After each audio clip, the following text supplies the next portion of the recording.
PodChamp Pod. Welcome back to the PodChamp Pod. We've got innovation for you today. A segment you've probably never encountered. Top 50 players in the NBA. For Max, it's 54. He felt like there was a drop off after that. This isn't one-on-one. This isn't best scorer, best defender. This is like guys you want for a full regular season and playoffs. Kind of a prediction of the top 50 at the end of 2023. Who will be your top 50 guys? Max has been grinding on this one for a while. How are you, man? I'm good. I'm ready to unveil this list to the world. I've been working on it for a little over a month now, I think. So put a lot of time and thought into this and ready to rip it to shreds. Yeah, and today we showed each other our lists that we had separately created and saw that it turns out we think very differently about some very talented basketball players. All right, so start with your 54. I went up to 50, and then I called them the first 7 out that I had in no particular order. But you just start rattling off names and we'll get going. Yeah. So first, just to rattle off some honorable mentions, the guys that I call injury replacements. We have Jared Allen, Domantas Sabonis, Nikola Vucevic, De'Aaron Fox, Tyrese Halliburton, Michael Porter Jr., Jeremy Grant, John Collins, all good players. I don't think any of them appear on your top 50, so I don't know if we need to dwell too much on them. Jared Allen did make an all-star team, so maybe he'll move his way up, but none of those guys I thought quite met the criteria. So I had one guy in that group that made my top 50, and I actually had him at 44, and that's Tyrese Halliburton. I don't think he's been a top 50 player to this point in his career, but I think he's going to be one of the best 50 guys in the league this upcoming season. I can't imagine a better guy to build a young team around in terms of he's just going to make guys better. Like I would love to have like a core of young scorers that are feeding off of Tyrese Halliburton because he's going to average double-digit assists, get everyone involved, make everyone better at processing the game. He's just like a really, really intelligent chess player on offense. And I don't think he's going to be ever like a disaster on defense. He could get a little bit stronger. And I don't think he's going to be an elite point guard, but I think he's going to be like a really good point guard and a really good shooting guard. Whatever your team needs, he can fit into almost any roster. So I love Halliburton, and he got into my 50. Okay, fair enough. Yeah, I mean, I love Halliburton's game as well. He didn't quite pass the mustard for me as far as scoring ability, playmaking, being an offensive engine, all those things. But let's get into the players who actually did at least sniff the list. So this next group is going to cause some commotion. These are the sophomore studs, and I didn't think you could really put them in the top 50 without doing a great deal of projection, although I wouldn't be surprised if any of them were in the top 35 when we do this list next year. But the 3 guys from the stacked rookie class last year, Evan Mobley, Cade Cunningham, and Scotty Barnes, are the ones who just missed the list because while their rookie campaigns were promising, it's not like any of them were all-stars their rookie year. And I think it takes a great deal of projection to see them jumping into that next pack. Yeah, so I was picking for upside here. I'm thinking, how can we look back in a year and say, Drew really dug that one up? So I have Cade at 25 because I think that he's going to be one of the best players in the league. I think he's going to be one of the best players in the NBA within the next couple of years. And I think he's genuinely going to be a top 25 guy this year, top 30 at the least. It's not going to translate to a lot of wins because that team is so young and inexperienced, and they lost their like one productive veteran. Jeremy Grant's a Blazer now. So it won't reflect in the win column. But I think Cade Cunningham is so good. And like if you and the guys that I have in that top 25, top 30 range that he's surrounded by, I really feel if you inserted Cade into those roles that he could be just as productive. Now you could argue like he hasn't been in a playoff game and that matters. And I agree with you, but I think he's so good. And he's not Luka on offense, but he's one of the best like big wing processors we've had since Luka. And he's going to be a way better defender than Luka. I think that he is actually going to be an above average defender. He's already pretty passable and just like is one of these guys who, like you're a good pitcher.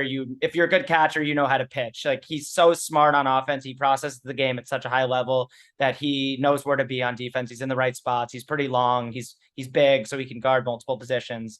it's just really rare that guys that have like offensive engine potential are that competent on defense already. And he's what, like 20, 21. So yeah, I think Cade is going to be that good. I think he's going to be an all-star this year. And I think we'll go into year 3 of Cade Cunningham saying like, maybe this is the year like the Pistons become a really feisty playoff team. So that's how much Cade real estate I want. I respect it. Or I respect the bravery of it, I guess. I love Cade. I think he has a lot of maturity to his game where even though he's someone who could be a primary option, he's very content to move the ball and get other people involved as well. Yeah. But when you look at it, he was extremely inefficient last year. And even if he sees like, meaningful jumps in efficiency, he still wouldn't be a very efficient player. He shot 40%, 42% from the field, 31% from three. And I think he's going to be a good shooter. And he did struggle with an ankle injury earlier in the year, which hampered his adjustment to the NBA early on. But to put him at 25 requires so much projection that you're putting him in the class of guys like, I don't know, like Zach LaVine and Chris Middleton and Brandon Ingram. Like to think Yes, that he sir. will be that already in year 2 to me is just wild. Listen, listeners. Max is really, really good at telling you what you're watching. I'm good at telling you what you're gonna watch. And yeah, 25 is wild. If he ends up like at 34, I'll still feel really good about it. At least I took the swing. But I think that he is just like such a rare two-way talent, and like he has the it factor. Like I watched him a lot at Oklahoma State. I think like forget the last 15 games if you kind of want to write those off when he was going off his rookie year. The last 15 games of the year can be deceiving, but like games like 45 to 65 were so impressive. And he did shoot really cold at the start of his rookie year. And as soon as he hit his stride, it was just like, oh my God, like no, like yes, Scotty Barnes and Evan Mobley are incredible, but like this guy was the first pick for a reason. I think he's going to be an MVP candidate like soon. And so that's why I picked the Pistons first when we did our young cores draft. I'm just all in on this guy. Like I think he's going to be better than Ja, and we both had Ja at 11. I know that, but that's coming later. So yeah, and then in terms of the other one of the other sophomore studs, the only I had Scotty in my like first 7 out, but I did have Evan Mobley in my 50, and he came in at number 41 for me because I just think he's going to be like he's already a really good defender, and his offense was really solid in year 1 and shows a lot of growth potential. There just aren't a lot of big men that can slide on the perimeter like he can. And so I don't think I'm going to regret having him in the top 50. And he might make like a second team all defense in year 2. Yeah. Mobley is the one who was the toughest omission for me. And I think has the most potential to make me look stupid for not having included him. Like I could very easily see him. I could very easily see doing this exercise in December and he's in the late 30s already. Yeah. So just with his ability already to take over a game on defense, it's pretty unbelievable for someone his age. Like Jared Allen, we both had him in our honorable mentions, was so great on defense last year. And still like everyone who knows more about defense and studies the game at a really high level that I read or listen to is like blown away by Evan Mobley's rookie defense. And like he sees him as like a tier above Jared Allen, who was like one of the best rim protectors in the league just because of Mobley's versatility on that end. And, he shows playmaking potential. He averaged like 15 a game. Like he's going to be able to score. He's only going to get better on offense, but like rookies don't look like Evan Mobley did on defense. And when they do, they're usually really special, like all-time great defenders. So yeah. All right. Keep going. Sorry. Enough throat clearing. Let's get into the actual list. So this list is split into 5 big tiers with some sub tiers in them. So I'm just going to read through a sub tier. Drew's going to tell me what he thinks. So starting with tier 5, which is players 44 to 54. Title of this tier is Elite Role Players. And tier 5B, which has a title Young Role Players with All-Star Potential. Really got creative here with these titles, has a total of 6 players in it. At number 54, reigning sixth man of the year, Tyler Hero. Number 53, OG Anunoby. 52, Jaren Jackson Jr. 51, Tyrese Maxey. 50, Jordan Poole. And 49, Desmond Bane. Your thoughts? Yeah. Okay, so taking a second look. I had Anunoby in my honorable mentions. That was really hard for that. Anunoby was a hard one for me. Just because like it's easier to compare like a 3 and D, a really good 3 and D player to the other guys in that archetype. And like my Mikal Bridges had a really rough Luca series. Everyone did this year. But I still think you have to have him above Anunoby just for like the defensive year he had and the way he guards and even guys who weigh more than he does. So I figured if I'm gonna have Bridges in like that same tier that you do, that I shouldn't have Anunoby there as well. In terms of places I'm really mad at you in this part of your rankings, Tyler Harrow. What the fuck is Tyler Harrow doing at 54? Like Tyler Harrow wasn't even an honorable mention for me. That's how low I am on him because I feel like come playoffs, his defense is mediocre. He's can't really get to the rim at a high level. He's not a great finisher, average athlete, and it just feels like when he's not hitting jump shots in the playoffs, he is, hard to find. And I was like, I feel like I remember him having like a 10 rebound game against the Celtics last year. Maybe it was the Sixers, and thinking like that was like his main contribution when really they needed some scoring firepower and he couldn't provide it. So I don't know how you got Harrow there, but I know he did have a really good regular season. Yeah. And I'm not the biggest fan of Tyler Hero's game in general. I don't love just kind of the score first and score only type of guards. But I mean, he did score 21 points a game, 5 rebounds, 4 assists. Like those are pretty good counting numbers, particularly off the bench on a winning team. And 40% from three. He's a good shooter, good free throw shooter, has one of the better looking jump shots in the NBA. And I just kind of had him in the group of young guards with kind of all-star upside, along with Tyrese Maxey, Desmond Bane, Jordan Poole, and Hero. I think is sort of the foursome that makes that up. And I found it very hard to differentiate between those four because they have very similar stats and we're all on very good teams. So I just think someone, he's young, putting up those scoring numbers on a decent level of efficiency on a good team. And he's now been on two deep playoff runs, although he's been sort of inconsistent in the playoffs. I don't know. I'm not the biggest fan of his game. He is number 54 on my list. It's not like I have him super high, but I just felt like out of respect to what he's done in the regular season and some of the playoff performances he's had in the past, particularly in the bubble, he at least deserved a mention. Yeah. Like in that tier, you have to kind of put him up against Maxey, Bane, and Poole. Like those were the guys that I was, you're comparing him to, like off guards who can score and hopefully do some other things for you.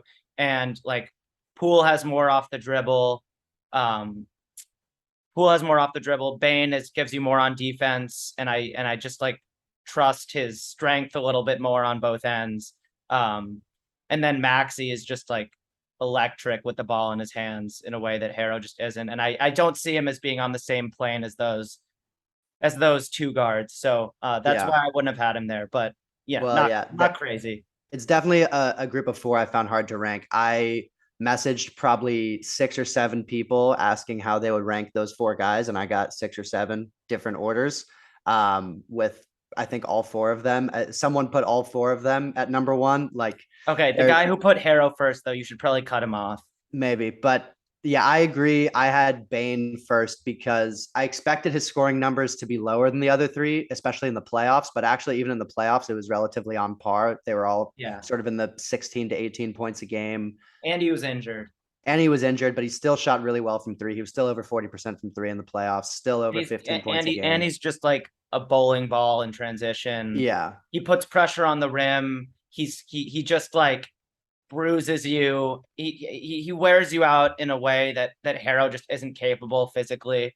And I think Maxey's only going to get better. I think that he has some real point guard potential. I don't think Maxey's going to be ever as much of a defensive liability because he's so much more athletic than Arrow. Yeah. Um, and Poole is just like an offensive maestro in the making. So yeah.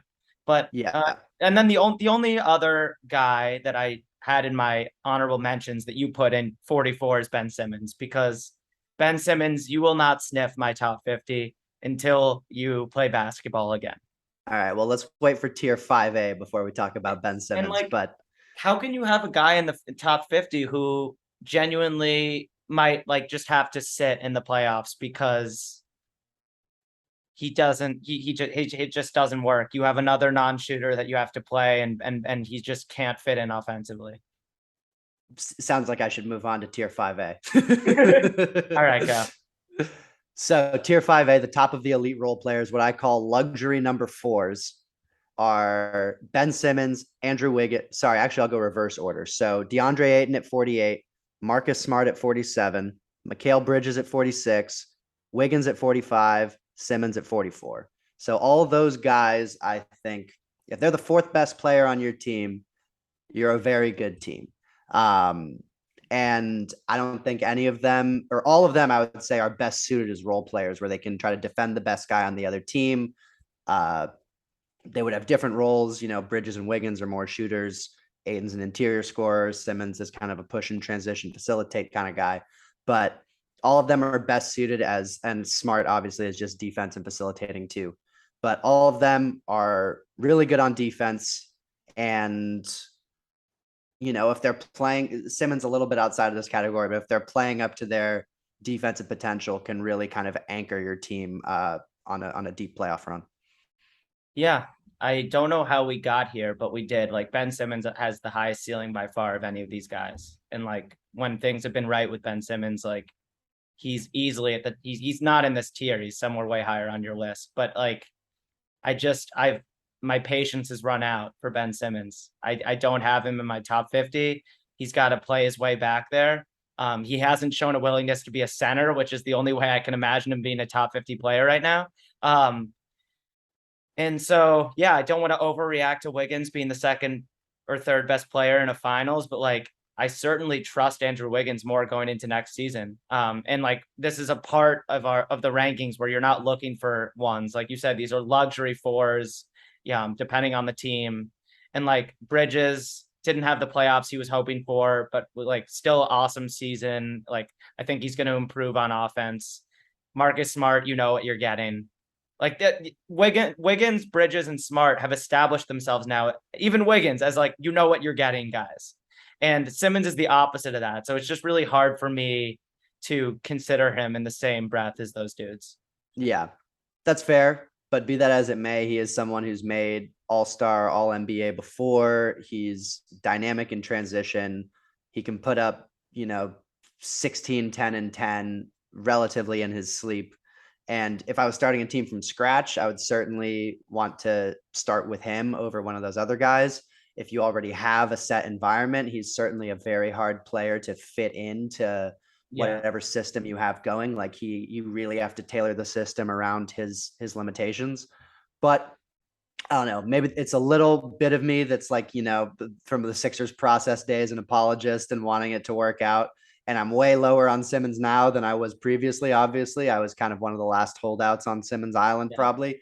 But I mean, with his raw talent, I still didn't feel right leaving him completely out of this list. Yeah, I just disagree with your labeling of that group. I see, maybe you changed this, but it says the version you sent me says elite role players. And like, I just think we have no evidence that Ben Simmons is willing to embrace being an elite role player, which he certainly has the talent to do.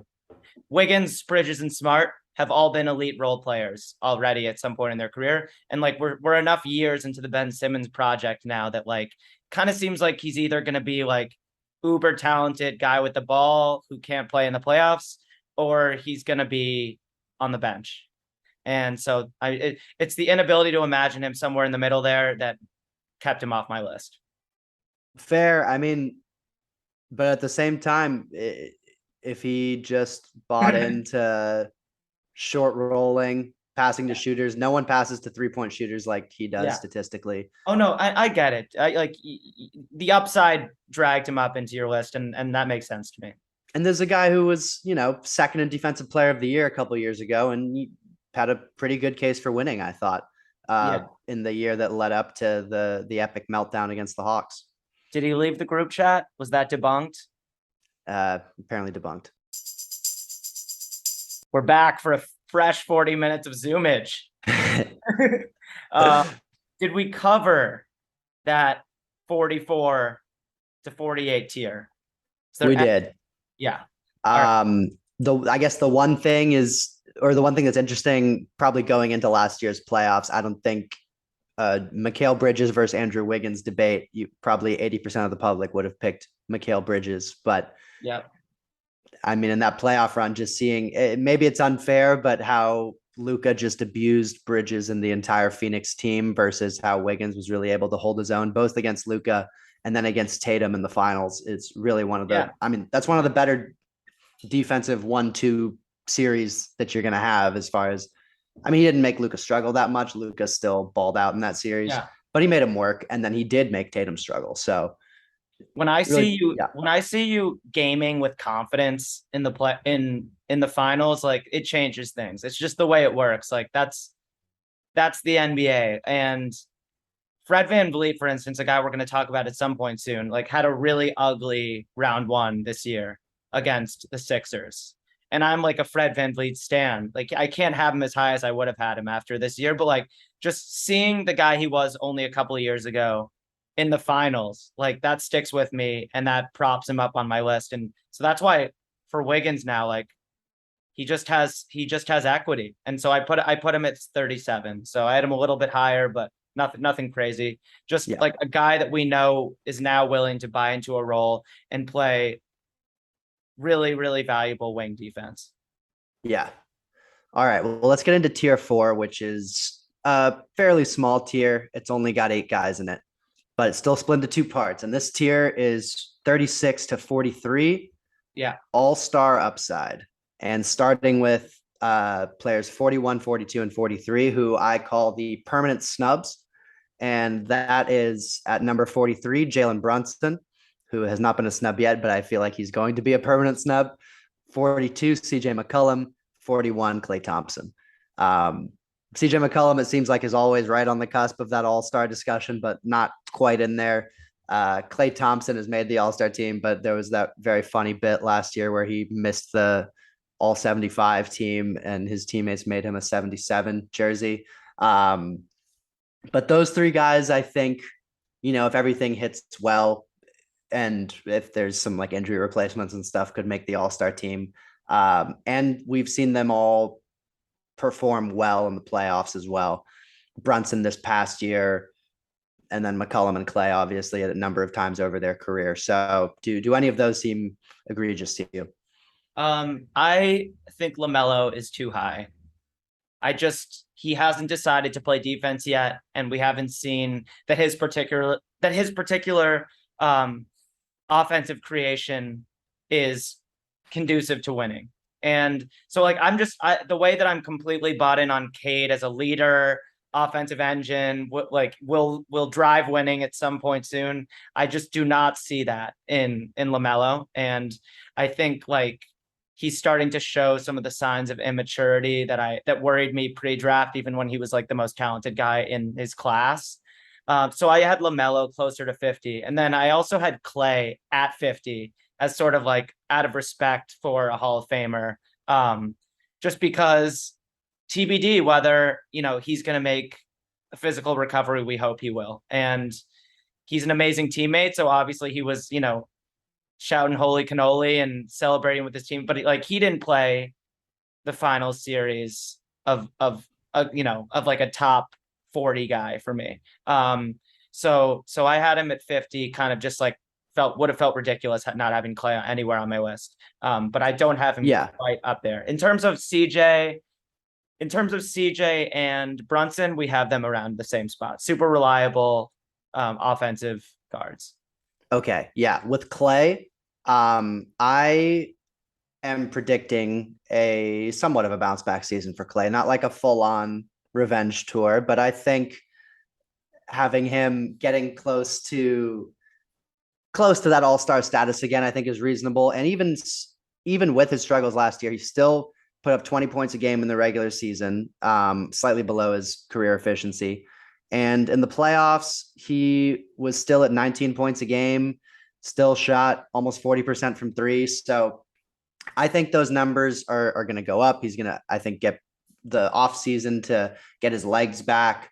I saw him in person a couple times last year, and something that really jumped out to me was how skinny his legs looked, which makes sense just based on having two catastrophic injuries in a row. The amount of muscle atrophy that you would have after 2 years of not being able to work out and play professional basketball in the way that he's accustomed to.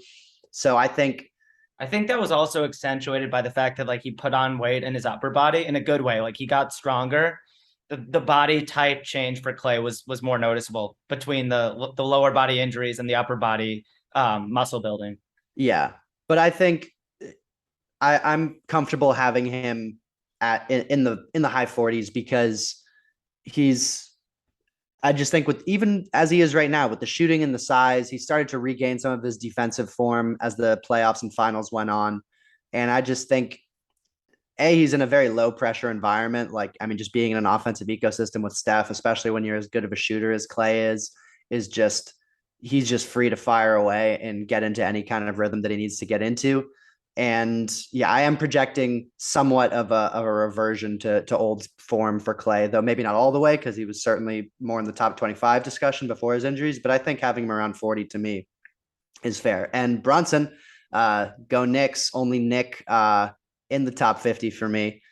But yeah, I'm very curious to see what he looks like with his own team and sort of being the engine of an offense because he was very impressive against the Utah Jazz tissue paper defense in the playoffs. I'm curious to see how that correlates over a whole season. Yeah. And, you can try to dismiss it as like, the Jazz were a mess on defense. And other than Rudy, they didn't have much cohesion. But like he was the option, he was the number one guy when Luka was out.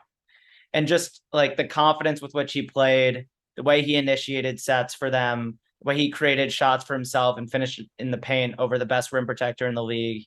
Like Brunson's offense is legit.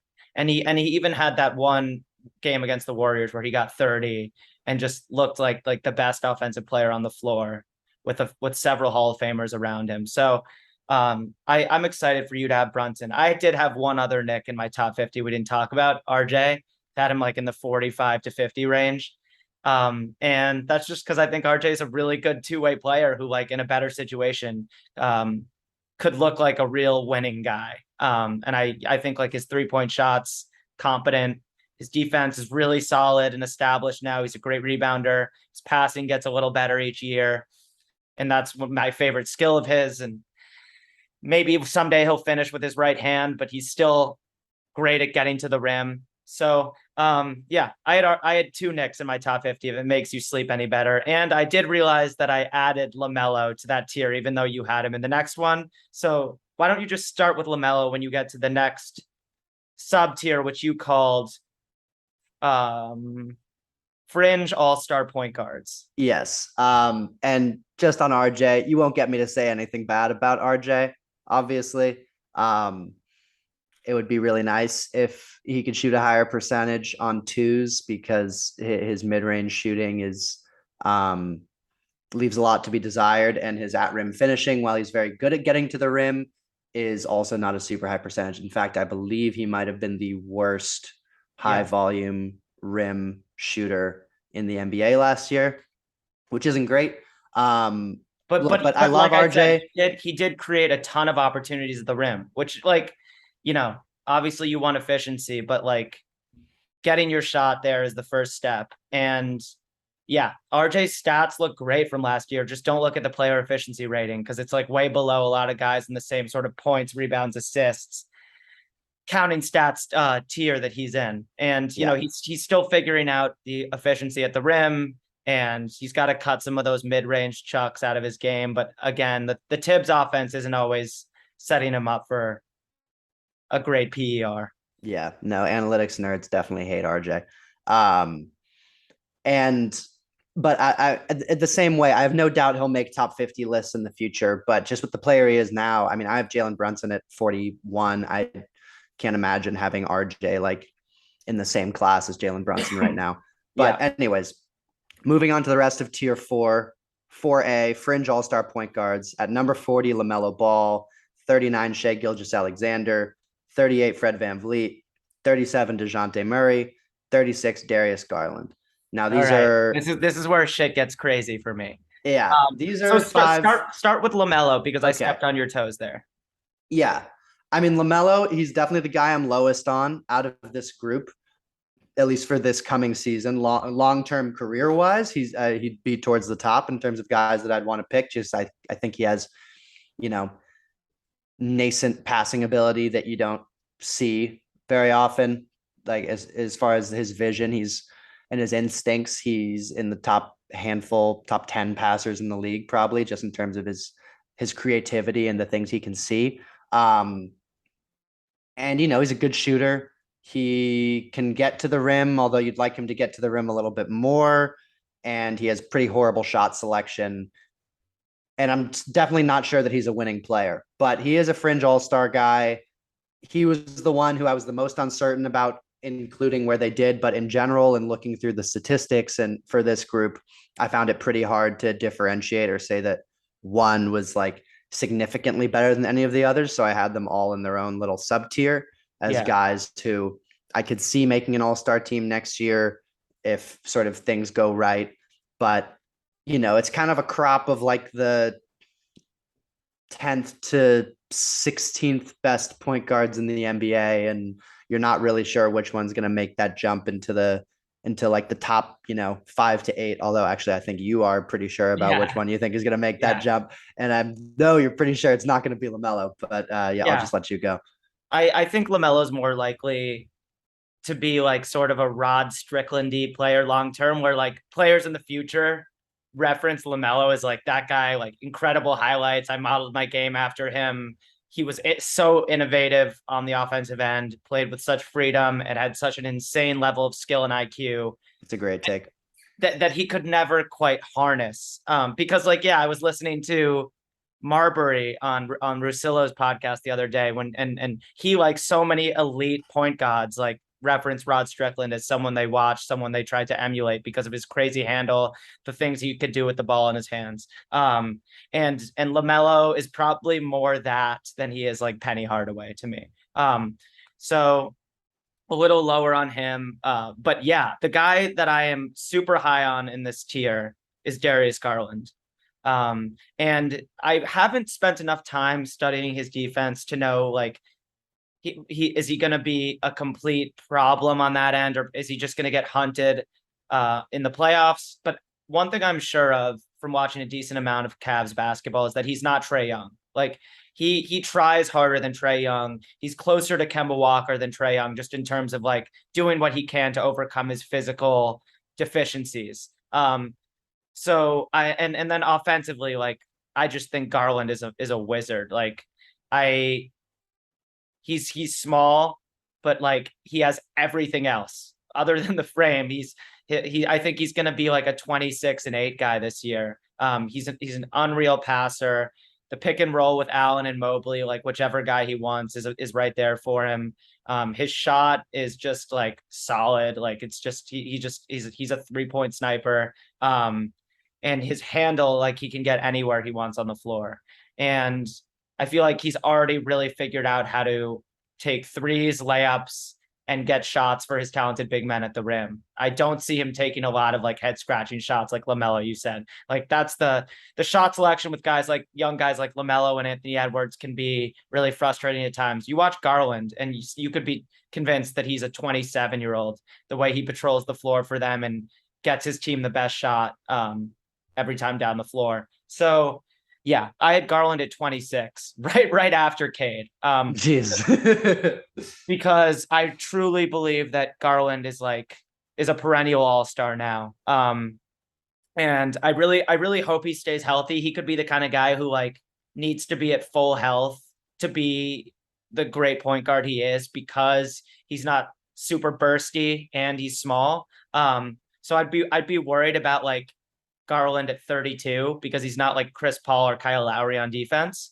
But young Darius Garland is just like a true delight to watch. And there are like, I don't know, like five guys that I think are more skilled than he is, like pound for pound.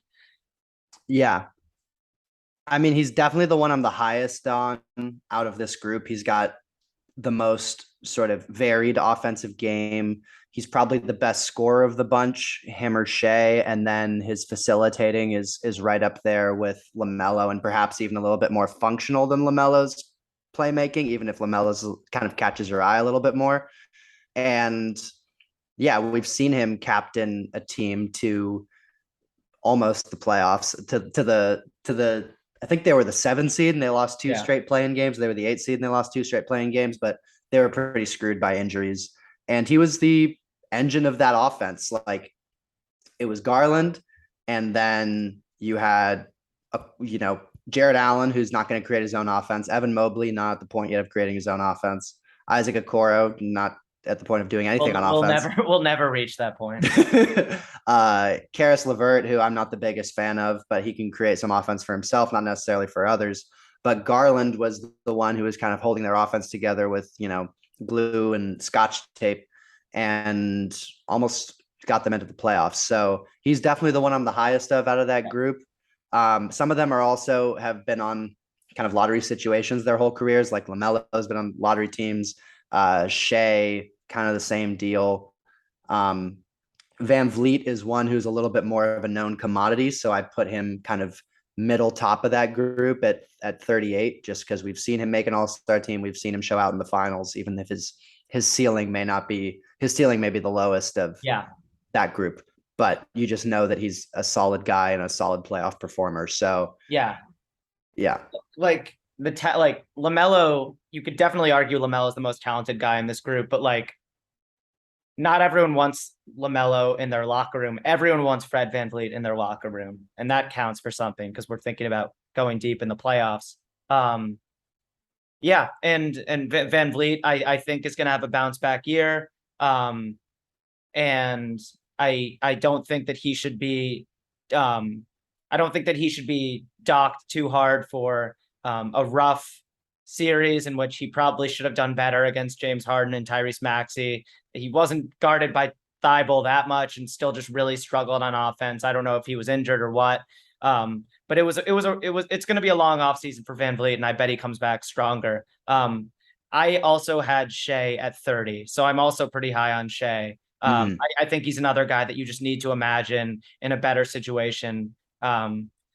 And I truly believe that like Shea isn't an empty calories guy, because I love the way he gets to the rim at will. The fact that his shot doesn't look like it should go in, but just has gone in for years now. And even a weak 3-point shooting year last year wasn't awful for him. So yeah, I just love Shea's efficiency from 2. And I believe that he'll be able to reach, 36% again from 3 and continue to be like the offensive beast that he's been. And he has the body to be a really good defender, although he hasn't been that great the last couple of years. Yeah, he's someone who you have to think that his shooting slump last year, going down to 30% from 3, was an anomaly. But outside of that, yeah, he gets into the paint at will. He's a really unique player. It's fun to just have guys with unique games. And I wouldn't be surprised if he jumps up a few spots. And honestly, I mean, once we get past this group and we start getting into the top like 35 players in the NBA, we're pretty quickly getting into guys who I think can be the second best players on championship teams. So I mean, it's no shame to be the 36th best player in the NBA. And I mean, there's 3 more guys who we're going to do in this episode who kind of exist outside of a tier. They're kind of in a tier of their own. I call it 3D, but yeah, if we're done with tier 4, I can move on to those 3. Yeah, let's do it. So this sub tier is called playoff assassins, or 16 game players, per the wise philosopher Draymond Green, who says there are 82 game players and there are 16 game players. And these guys may not bear the same value in the regular season as maybe even some of the guys below them, but they're just so proven in the playoffs and such assassins in the playoffs that it felt wrong to put them any lower than this. So those are at number 35, Kyrie Irving, number 34, Jamal Murray, number 33, Draymond Green. Very different group of players. I imagine I'll probably get some pushback from listeners for putting Kyrie Irving at Yeah. number 35. Kyrie's a playoff assassin in the sense that he will assassinate your team's playoff chances. Yeah, I imagine I'll probably get pushed back both ways because there's definitely still people who think Kyrie Irving is like a top 15 player. Oh yeah. Which, if again, this is not a one-on-one thing. Oh no, locked in. I'm a Blazers fan. Like Dame is my god, and locked in Kyrie Irving is still better than Dame. Like better than better than Jimmy Butler. Mate, like we can get crazy talking about like what the best Kyrie looks like. It's still like all world, but Yeah, I'm done expecting that. exactly. This is not a practice of one game or like a one-on-one tournament or anything like that, because Kyrie would obviously be much higher in those situations, or even, one playoff series, he'd probably be much higher. But just with all of the shenanigans, let's say, of the past few regular seasons with him missing games, he's not the most durable. You really can't bet on him to play more than 50 games in a regular season at this point, or more than 60. Yeah. God forbid. I mean, but like 2016 Cavs Kyrie was a really long time ago. And I think for a couple of years, I was holding on to that all-time great finals shot and like the guy he was with LeBron. And he still has moments where he looks like that guy and he's not incredibly old. And despite his injury history, seems like he still has a lot in the tank. And when it looks right, it's still that he still has the magic. But yeah, I like Simmons. I'm done betting on this guy being mentally invested when it matters. yeah, I mean, like in game one of the Yeah. Celtics series I last was year, he was cracking incredible. up. I was cracking up. It was absolutely ridiculous what he did in game one. And then he said goodbye and he like disappeared for the rest of the series. And I still haven't gotten an explanation for why he was so non-existent after that like transcendent game one. Yeah, game one, just for the listeners, he scored 39 points with 6 assists, 5 rebounds, hit 6 threes, shot 60% from the field in a game they lost by 1. And then after that, he did not eclipse 20 points for the rest of the series. He had 10, 16, Yeah. and 20 on bad efficiency in all those games. So he's just someone who, you know, is just not reliable enough for me to put them any higher. But at the same time, like when it seemed like there was a chance that the Lakers were going to get Kyrie, which we're not doing any trade discussion on this podcast because I cannot take another Shams report that does not have the words has traded or has signed. If it's a rumor, I don't want to see it. But anyways, I mean that when we thought he might go to the Lakers and play with LeBron and AD, we're like, okay, well, Yeah. I guess he's a top 50, I guess he's a top 18 player again. that'd be a really good team. So Yeah. like, you can't completely take him out of the exercise, but at the same time, the top of the league is so good that once we start getting into those guys in the 20s, I just can't in good conscience take Kyrie over any of them. Yeah, and now guess what? I can't in good conscience let you put Jamal Murray in the same conversation as look, Draymond is Draymond. When it matters, he's just best defender in the world, general on defense, like whatever. We had Draymond around the same spot, and we also had Kyrie in the same spot. I had Jamal Murray at 21.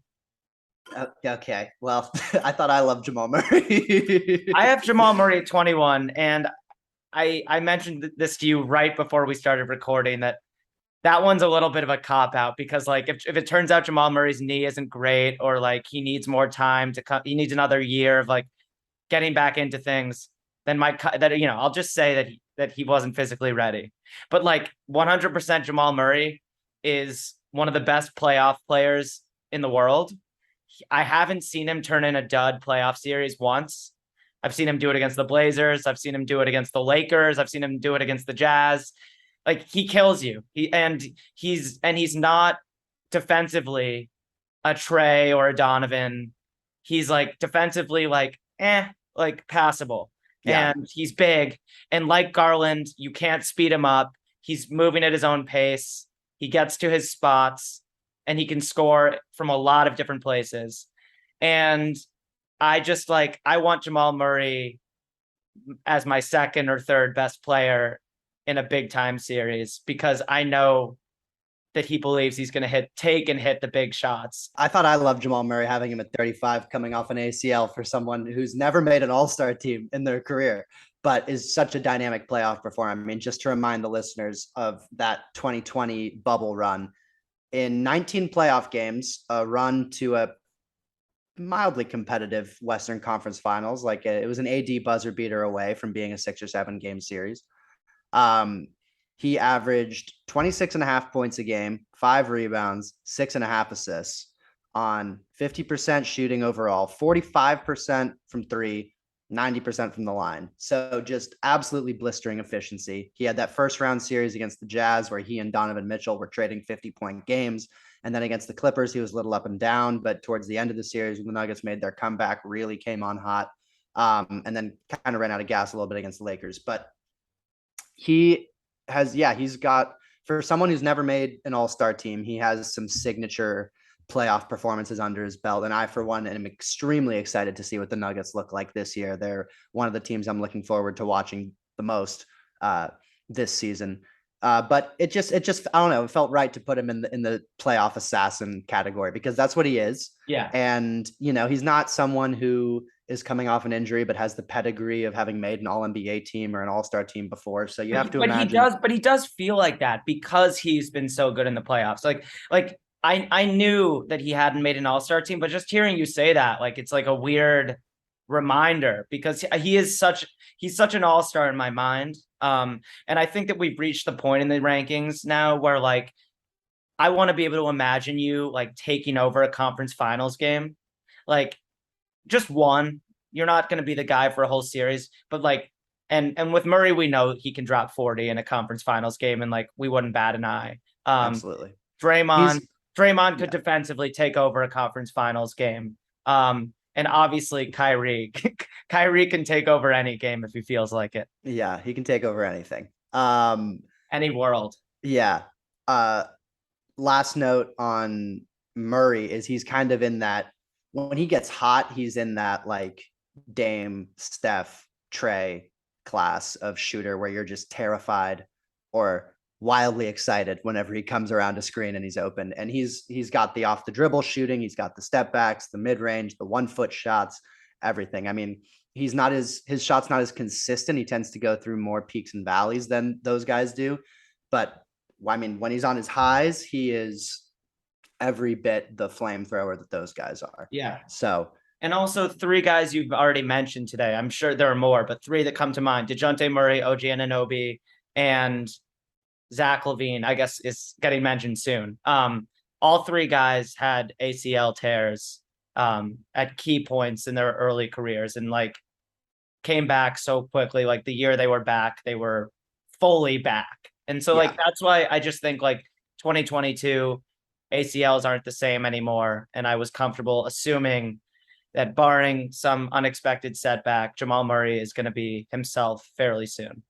Yeah, for me, it was just that he wasn't the 21st best player in the league when he got hurt. And to think that when he's coming back from injury, he's going to get to 21, to me is a little outlandish. But for me, having him, where do I have him at 30, 34, I think is a good spot for him. And I want to make one more note on Draymond Green because everyone always talks about his defense, but he is really integral to that Warriors offense too. Yeah. And it just hums in a different way when he's out there. Like a big part of Steph's shooting slump this past year coincided first with chasing that record of most threes all time, where it seemed like he was really pressing and it was getting to him mentally.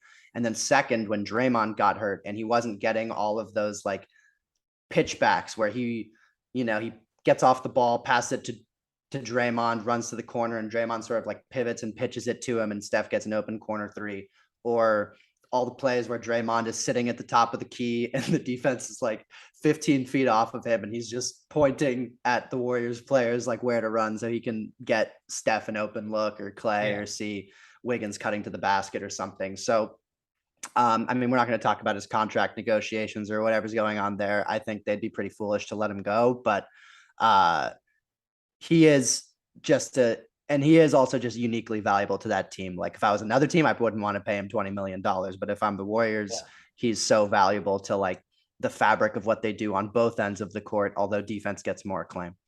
And even when he takes off the Warriors jersey, he is like sort of like a top 8. Let me go to war with that guy. Yeah. And uh like I'm less excited about what Draymond's adding to my team in the regular season, but it seems like there's such a marginal gain um in the playoffs, and he shows up in the biggest moments, and yeah, and he wouldn't have to do as much offensively if he wasn't so necessary to Steph's success. And that's a beautiful peanut butter and jelly, but like he's going to be elite defensively no matter where he is. Yeah. All right. Well, that was players 54 to 33. The first, what was that, 21, 22 players of my list. So we're going to have at least one more part, probably two more parts in this series. But we're getting towards the top 30, which is where it really gets interesting in the 30 to 20 range. There's going to be some pretty contentious disagreements in this next episode. And we may even have a surprise guest for the next episode. So looking forward to it. Our first ever guest should be coming on. Yeah. No guarantees, but hopefully that happens. Thanks for listening, guys. Have a good one.